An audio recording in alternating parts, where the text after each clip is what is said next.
বিসমিল্লাহির রহমানির রহিম। প্রিয় দেশবাসী, আসসালামু আলাইকুম। গণহত্যাকারী হাসিনার পলায়নের মধ্যে দিয়ে 15 বছরের ফ্যাসিবাদী শাসনের অবসানের পথ উন্মুক্ত হয়েছে। তাই দেশে জবাবদিহিমূলক গণতন্ত্র প্রতিষ্ঠার এখনই শ্রেষ্ঠ সময়। লাঞ্ছিত, বঞ্চিত, অধিকারহারা মানুষ একটি স্বাধীন, নিরাপদ এবং মর্যাদাকর জীবনের প্রত্যাশায় উন্মুখ হয়ে রয়েছেন। জনপ্রত্যাশা পূরণের জন্য একটি নিরাপদ এবং মানবিক বাংলাদেশ গড়ার এখনই শ্রেষ্ঠ সময়। ফ্যাসিবাদী শাসনের অবসান ঘটিয়ে দেশের গণতন্ত্র, মানবাধিকার, ভোটের অধিকার প্রতিষ্ঠার জন্য গত 15 বছর ধরে গণতান্ত্রিকামী মানুষ আন্দোলন সংগ্রাম অব্যাহত রেখেছিলেন। আন্দোলন করার সময়, আন্দোলনরত অবস্থায় এই সময় অসংখ্য মানুষ গুম হয়েছেন, অসংখ্য মানুষ হয়েছেন খুন, অপহৃত হয়েছেন বহু মানুষ, অনেকে চিরতরে হয়েছেন পঙ্গু। আন্দোলন সংগ্রামের ধারাবাহিকতায় শেষ পর্যন্ত ছাত্র জনতার ঐতিহাসিক গণ অভ্যুত্থানে গণহত্যাকারী হাসিনা দেশ ছেড়ে পালিয়ে যেতে বাধ্য হয়েছে। প্রিয় দেশবাসী, ঐতিহাসিক গণ অভ্যুত্থানের সাফল্য ও উদ্দেশ্য নস্যাৎ করে দিতে সুপরিকল্পিতভাবে চলছে ষড়যন্ত্র, এবং এই ষড়যন্ত্রের অংশ হিসাবেই একটি ধর্মীয় জনগোষ্ঠীর উপরে পরিকল্পিত হামলার ছক কষে দেশে একটি অস্থিতিশীলতার সৃষ্টির অপচেষ্টা চালানো হয়েছিল। তবে হাসিনা পতন আন্দোলনের পক্ষের শক্তি এবং অন্তর্বর্তী সরকারের সময়োচিত পদক্ষেপের কারণে বিতাড়িত অপশক্তির পরিস্থিতির অবনতি ঘটাতে ব্যর্থ হয়েছে। কিন্তু তারপরেও তাদের ষড়যন্ত্র থেমে নেই। কিন্তু গণ অভ্যুত্থানে চেতনা ও লক্ষ্য সুসংহত করতে হলে বিতাড়িত গণবিরোধী শক্তিকে আইনের মুখোমুখি করার পাশাপাশি জনগণের রাজনৈতিক এবং অর্থনৈতিক ক্ষমতায়ন অত্যন্ত জরুরি। জনগণের রাজনৈতিক ক্ষমতায়নের প্রধান হাতিয়ার হচ্ছে প্রতিটি নাগরিকের ভোট প্রয়োগের অধিকারকে নিশ্চিত করা যে কোনো মূল্যে। প্রিয় দেশবাসী, ক্ষমতার পরিবর্তন মানেই আমার কাছে শুধু রাষ্ট্র ক্ষমতার হাতবোতল নয়। ক্ষমতার পরিবর্তন মানে রাষ্ট্র এবং রাজনীতির গুণগত পরিবর্তন। জনগণের রাজনৈতিক এবং অর্থনৈতিক ক্ষমতায়ন নিশ্চিত করা না গেলে রাষ্ট্র এবং রাজনীতির কাঙ্ক্ষিত গুণগত পরিবর্তন সম্ভব নয়। কাঙ্ক্ষিত রাষ্ট্র সংস্কারে জনগণের আকাঙ্ক্ষা নিশ্চিত করতে হলে অবশ্যই গণতান্ত্রিক বিধি ব্যবস্থাকে টেকসই করতে হলে জনগণের ভোটে জনগণের কাছে জবাবদিহিমূলক সরকার প্রতিষ্ঠা করতেই হবে। বাংলাদেশের পক্ষে শক্তির কাছে, গণতান্ত্রিক শক্তির কাছে আমার বিনীত আহ্বান, আপনারা পরাজিত অপশক্তির পাতা ফাঁদে পা দেবেন না। ছাত্র জনতার গণ অভ্যুত্থানকে চূড়ান্ত সফলতায় নিতে হলে কেউ দখলদারিত্বে লিপ্ত হবেন না, দখলদারিত্বে সহায়তা করবেন না, কেউ দয়া করে দুর্বলের উপর আঘাত হানবেন না, কেউ দয়া করে নিজেদের হাতে আইন তুলে নেবেন না। প্রতিশোধ, প্রতিহিংসা নয়।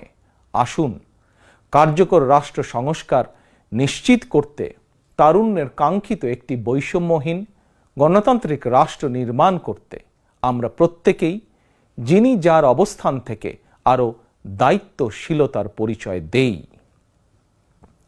প্রিয় দেশবাসী, ভাই ও বোনেরা, ছাত্র জনতার গণ অভ্যুত্থানে বিশ্ববিদ্যালয়ের ছাত্র শহীদ আবু সাইদ, মাহফুজুর রহমান মুগ্ধ, কলেজ ছাত্র ওয়াসিম আকরাম, মাদ্রাসা ছাত্র আবদুল্লাহ আল মামুন, স্কুল ছাত্র রিফাত হোসেন, 60 বছর বয়সী একজন মা মায়া ইসলাম, 6 বছর বয়সী শিশু রিয়া গোপ, কিশোরী ছাত্রী নাইমা সুলতানা, কুমিল্লার আইনজীবী আবুল কালাম, চুয়াডাঙ্গার রাজমিস্ত্রি উজ্জ্বল হোসেন, নোয়াখালীর দোকান কর্মচারী আসিফ, বরগুনার ওষুধ কোম্পানির সেলসম্যান আল আমিনের মতন বিভিন্ন শ্রেণী পেশার হাজারো মানুষ শহীদ হয়েছেন।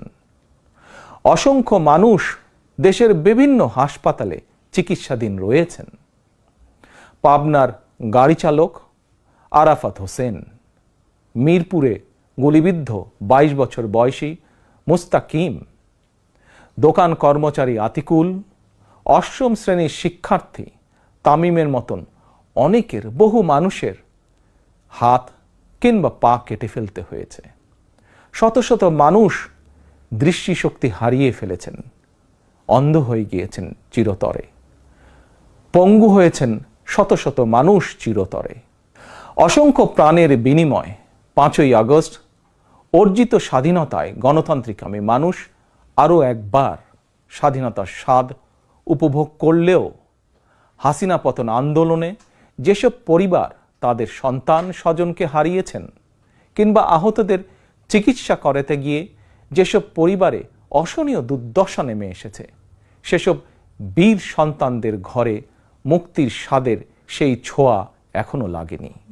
প্রিয় দেশবাসী, গণ অভ্যুত্থানে যারা হতাহত হয়েছেন তাদের তালিকা তৈরি করে প্রয়োজনীয় সহায়তার লক্ষ্যে অন্তর্বর্তীকালীন সরকার ইতিমধ্যেই নানা উদ্যোগ গ্রহণ করেছেন। এটি অবশ্যই একটি ইতিবাচক পদক্ষেপ। তবে গণ অভ্যুত্থানে যারা হতাহত হয়েছেন তাদের পরিবারের সদস্যদেরকে রাষ্ট্রীয় আয়োজনে সম্বর্ধনা দেওয়া হলে, রাষ্ট্রীয়ভাবে সম্মান জানালে কিছু সময়ের জন্য হলেও হতাহতদের পরিবারগুলো হয়তো একটু মানসিক সান্ত্বনা পাবেন। এ ধরনের উদ্যোগ গণ অভ্যুত্থানে চেতনাকে আরও শানিত করবে বলে আমার বিশ্বাস।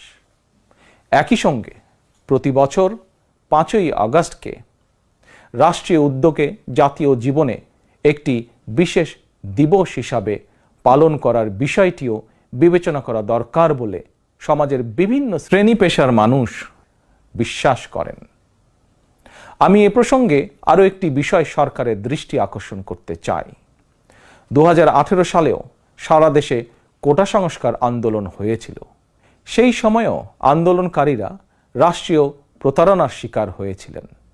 গণহত্যাকারী হাসিনা আন্দোলনকারীদেরকে সেই সময়েও নির্মমভাবে দমন করতে চেয়েছিল, দমন করেছিল। এমনকি খুনি হাসিনা সেই সময়ে আহতদেরকে চিকিৎসার সুযোগ পর্যন্ত দেয়নি। সুতরাং দেরিতে হলেও 2018 সালের হতাহত কোটা সংস্কার আন্দোলনকারীদের বর্তমানে রাষ্ট্র কিভাবে সহায়তা করতে পারে সেটিও বিবেচনায় নেওয়া দরকার বলে আমি মনে করি। আমি বিশ্বাস করি তারুণ্যের শক্তি, তারুণ্যের আকাঙ্ক্ষাকে উপেক্ষা করে কখনোই একটি রাষ্ট্র ও সরকার অভীষ্ট লক্ষ্যে পৌঁছতে পারে না। প্রিয় দেশবাসী, এবার আমি বিশেষ করে প্রিন্ট এবং ইলেকট্রনিক মিডিয়ার সংশ্লিষ্টদের দৃষ্টি আকর্ষণ করে দুটি কথা বলতে চাই। গণহত্যাকারী হাসিনা সারা দেশের সংবাদপত্রের স্বাধীনতা কেড়ে নিয়েছিল। সংবাদপত্রের স্বাধীনতা হরণকারী হাসিনা পালিয়েছে জনগণের অভ্যুত্থানে। জনগণের প্রত্যাশা, আপনারা আপনাদের যার যার সংবাদপত্রে নির্ভয়ে এই শব্দটি লিখবেন, হাসিনা পালিয়েছে। হাসিনা পালিয়েছে শব্দটির পরিবর্তে কোনো গণমাধ্যম যদি ভিন্ন শব্দ প্রয়োগের অপকৌশল নেন, সেটি জনগণের কাছে আপনাদের বিবেকের স্বাধীনতাকেই প্রশ্নবিদ্ধ করবে। আপনাদের প্রতি আমার বিনীত আহ্বান, গত 15 বছরে যেই সকল পরিবারের মানুষগুলো গুম, খুন, অপহরণের শিকার হয়েছেন, ছাত্র জনতার বিপ্লবে হাজারো মানুষ যারা শহীদ হয়েছেন, আহত হয়েছেন, তাদের এবং তাদের পরিবারের দুঃখ দুর্দশার কথাগুলো আপনারা আপনাদের সংবাদ মাধ্যমে তুলে ধরবেন। সাগররুনি হত্যা মামলার তদন্ত এক যুগেও কেন শেষ হলো না, সেই প্রশ্ন আপনারা আপনাদের মাধ্যমে তুলে ধরবেন। জনগণ আপনাদের কাছ থেকে আয়নাঘর নিয়ে অনুসন্ধানী রিপোর্ট দেখতে চায়। হাসিনা দেশটাকে লুটেরার রাষ্ট্রে পরিণত করেছিল। জনগণ দুর্নীতির সেই সব চিত্র প্রতিদিন আপনাদের সংবাদপত্রে গণমাধ্যমগুলোতে দেখতে চায়। গণহত্যাকারী খনি হাসিনা প্রতিবার কিভাবে জনগণের ভোটকে ডাকাতি করে নিয়ে গিয়েছিল, গণমাধ্যমে প্রতিদিন সেই সব চিত্র তুলে ধরে বিশেষ অনুষ্ঠান প্রচারের আহ্বান জানাই আপনাদেরকে। গণমাধ্যমে হাসিনার অপকর্ম ফ্রেমবন্দি থাকলে ভবিষ্যতে আর কেউ হাসিনার মতন ভোট ডাকাতি, গণহত্যায় লিপ্ত হতে সাহস করবে না, যা বাংলাদেশের ভবিষ্যৎ গণতন্ত্রের ভিতকে মজবুত করবে এবং ক্ষমতাসীনদেরকে স্বৈরাচারী আচরণ থেকে বিরত থাকতেও বাধ্য করবে।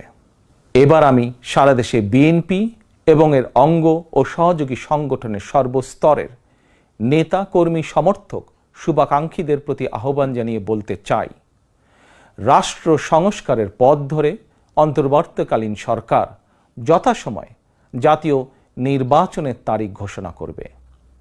সেই নির্বাচনে জনগণের রায় পেতে জনগণের মন জয় করুন। জনগণের বিশ্বাস, আস্থা এবং ভালোবাসা অর্জন করুন। জনগণের সুখে দুঃখে জনগণের সঙ্গে থাকুন, পাশে থাকুন, জনগণকে সঙ্গে রাখুন। ধর্ম, বর্ণ পরিচয়ের কারণে কেউ যাতে অনিরাপদ বোধ না করেন, দায়িত্বশীল এবং জনপ্রিয় দল বিএনপির একজন নেতা, কর্মী, সমর্থক হিসাবে সেটি আপনাদেরকে নিশ্চিত করতে হবে। সেটিকে নিশ্চিত করুন আপনারা। পরিশেষে আমি আরও একটি বিষয় উল্লেখ করতে চাই। গণহত্যাকারী হাসিনা পতনের আন্দোলনে দেশে ছাত্র জনতার পাশাপাশি প্রবাসী বাংলাদেশিরাও বিশেষ অবদান রেখেছেন। দেশে যখন মত প্রকাশের স্বাধীনতা রুদ্ধ করে দেওয়া হয়েছিল, প্রবাসীদের মধ্যে একদল সাহসী মুখ প্রবাস থেকেই জনগণের সামনে হাসিনার দুঃশাসনের ইতিবৃত্ত তুলে ধরে গণ আন্দোলনে সামিল থেকেছেন। প্রবাসে থেকেই হাসিনা পতনের আন্দোলনের সঙ্গে একত্বতা প্রকাশ করতে গিয়ে কোনো প্রবাসী বাংলাদেশিকে প্রবাসে জেল জুলুম সইতে হয়েছে বা এখনো হচ্ছে।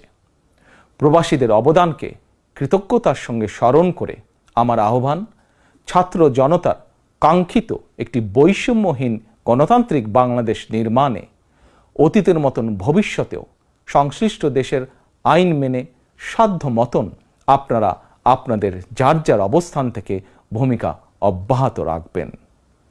দেশে প্রবাসে সকলকে ধন্যবাদ জানিয়ে আমার বক্তব্য শেষ করছি। আল্লাহ হাফেজ। বাংলাদেশ জিন্দাবাদ। বাংলাদেশ জাতীয়তাবাদী দল জিন্দাবাদ।